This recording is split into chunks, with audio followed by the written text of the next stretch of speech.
Assalamualaikum warahmatullahi wabarakatuh. Kembali lagi sama saya MFM Official.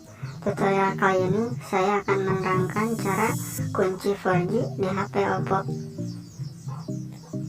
Maaf guys, banyak suara ayam sama dangdutan. Yuk kita langsung aja ke tutorialnya.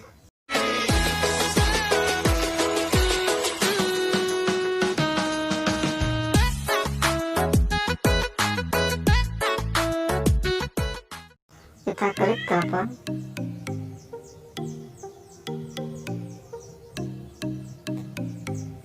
lalu kita ketikkan bintang pagar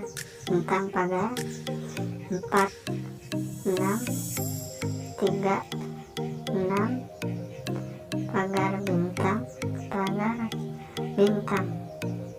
Nah, sudah muncul menunya. Kita klik informasi telepon, lalu kita klik CDMA only dan merubahnya ke LTE only. Nah, sudah terkunci 4G-nya. Cara kedua, kita bisa download aplikasi 4G-nya dari Play Store. Lalu kita klik Play Store, terus kita ketikkan 4G.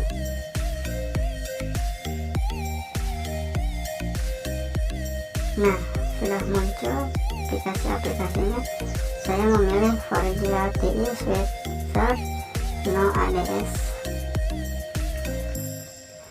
Karena saya sudah mendownload aplikasinya, gak perlu lama-lama, kita langsung buka aja aplikasinya. Nah, sudah sama kayak yang tadi, tapi kelemahannya kalau jaringannya dikunci ke 4G, telepon seluler tidak akan masuk kecuali dipulihkan kembali seperti awal otomatis. Sekian tutorial dari saya. Jangan lupa like, comment, and subscribe, dan jangan lupa lonceng notifikasinya. Semoga bermanfaat. Wassalamualaikum warahmatullahi wabarakatuh.